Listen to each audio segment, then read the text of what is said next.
మహబూబ్ నగర్ జిల్లాలో ఎవరిని గదులు ఇచ్చినా ఏం పేరయ్యా ఏ ఊరయ్యా అంటే ఎవరైనా నల్గొండ జిల్లా అని చెప్తారు.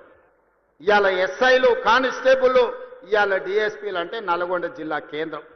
ప్రభుత్వ ఉద్యోగ ఖాళీలు భర్తీ చేయక పెండింగ్ పెడితే 10 సంవత్సరాలు దిల్సుఖ్ నగర్ చౌరస్తాల్లో, అశోక్ నగర్ చౌరస్తాల్లో, అమీర్పేట చౌరస్తాల్లో ఏండ్ల కొద్ది కోచింగ్ సెంటర్ల చుట్టూ తిరుగుతుంటే నిరుద్యోగ యువకులు సంవత్సరం తిరిగే లోపల 60,000 ప్రభుత్వ ఉద్యోగ నియామక పత్రాలు ఎల్పి స్టేడియంలో అందించి దేశంలోనే రికార్డు సృష్టించిన ప్రభుత్వం కాంగ్రెస్ ప్రభుత్వం, ప్రజా ప్రభుత్వం.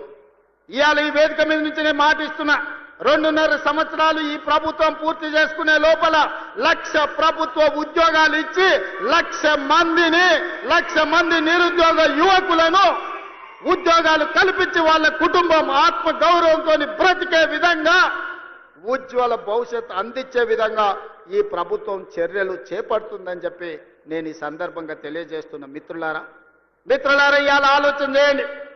10 ఏళ్ళు వాళ్ళ చేతుల్లోనే ఉన్నది. 20 లక్షల కోట్లు చంద్రశేఖరరావు చేతికి వచ్చినాయి. 1,00,000 కోట్లు పెట్టి కట్టిన కాళేశ్వరం ఇవాళ కూలేశ్వరం అయిపోయింది. కట్టింది కూలింది 3 ఏళ్లలోనే అయిపోయింది.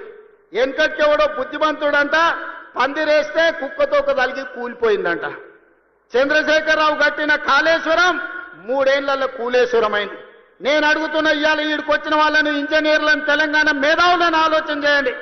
60-70 ఏళ్ల కింద మేము కట్టిన నాగార్జున సాగర్ ఎట్లుంది, మేము కట్టిన మూసీ నది ఎట్లుంది, మేము కట్టిన శ్రీశైలం ఎట్లుంది, మేము కట్టిన శ్రీరామ్ సాగర్ ఎట్లుంది, మేము కట్టిన కల్వకుర్తి ఎట్లుంది, భీమా ఎట్లుంది, నెట్టంపాడు ఎట్లుంది, కోయిల్ సాగర్ ఎట్లుంది, జూరాల ప్రాజెక్ట్ ఎట్లుంది.